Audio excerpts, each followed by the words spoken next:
I am answering the top 20, 25 questions asked about Temecula on Google. These are the most searched terms. These are the most searched keywords. So if you are local to Temecula, you're probably going to know a lot of these answers. But if you are thinking of relocating or moving to Temecula, this is going to be a really good two-part video that I am going to answer probably some of the questions that you have, because these are the questions everybody has. Okay, so next question, does Temecula have an airport? Yes, we do, but it's not a commercial airline or airport. So you see a lot of planes flying around Temecula, but they're more on the private side. Now, having said that, one of the things that I've actually made a video about is that Temecula has 4 to 5 airports within an hour and a half, which makes it very, very convenient.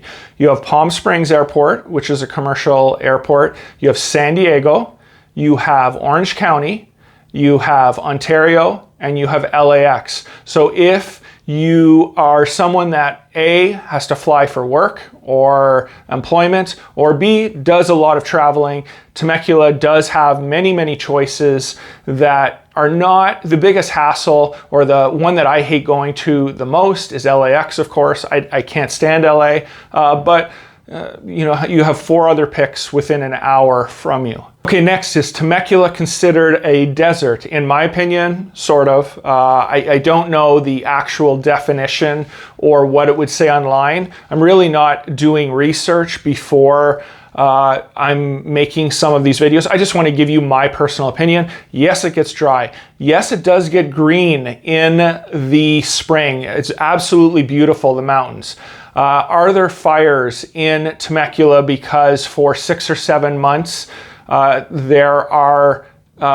is a dry season? Yes, people this is one of the #1 questions I get. How are the wildfires in and around Temecula? We had a big one last year in wine country, but before that, I've never personally been affected by a wildfire. Yes, there are people that are. Yes, insurance rates, depending on where you buy your home, could be higher because of the where they're located, if they're in a fire hazard zone.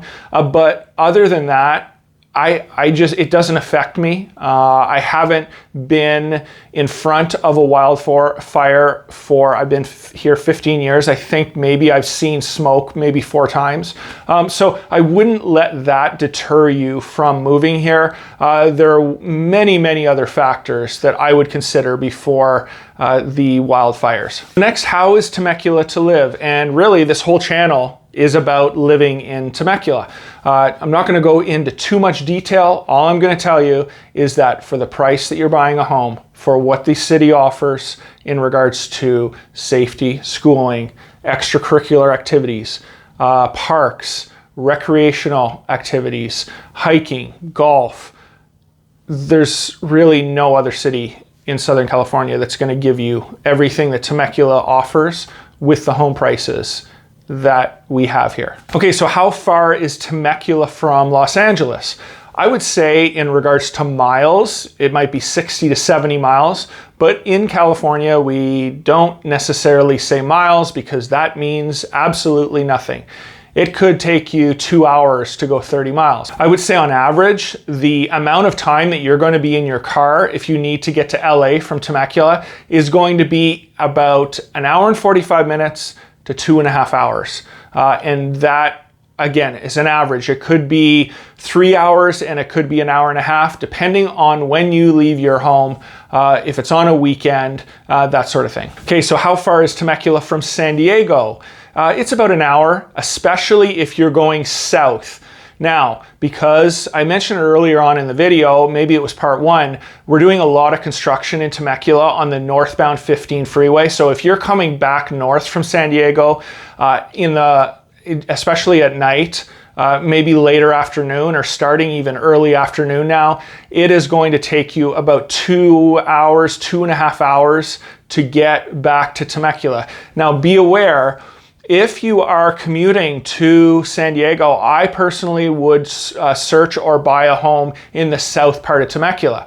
Do not go to the north part of Temecula or Murrieta, because that is going to add at least 40 minutes to your drive. Okay, so what is there to do in Temecula? Contrary to what you hear online, there's always those people that say there's nothing to do here. Well, they're going to say that. It doesn't matter where they live. They're going to say there's nothing to do.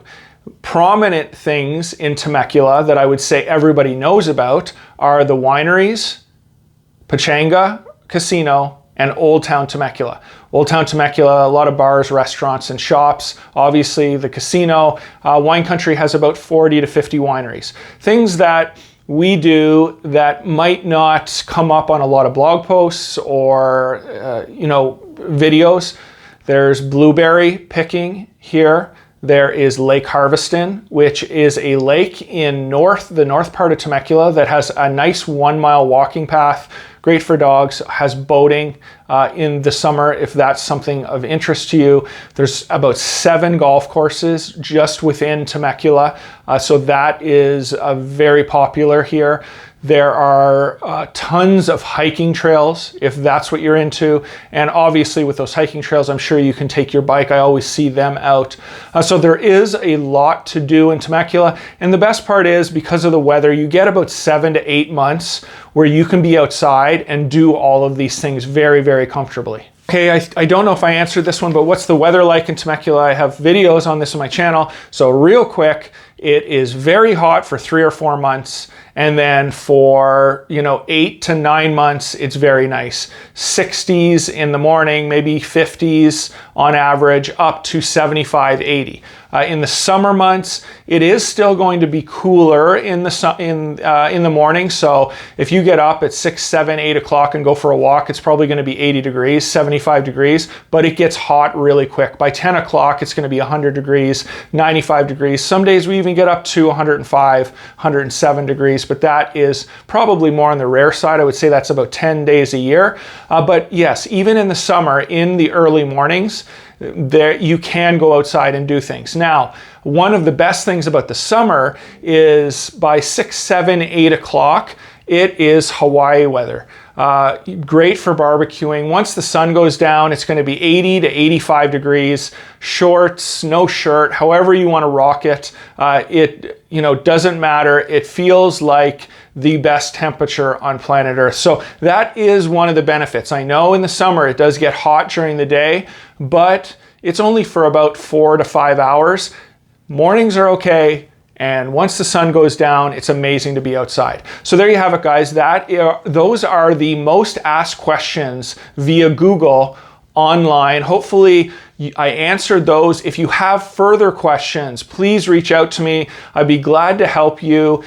Even if you're just coming here on vacation, I can tell you what to do, what not to do, get your interests, and give you an itinerary of and a layout of what you should be doing in Temecula. Thank you very much.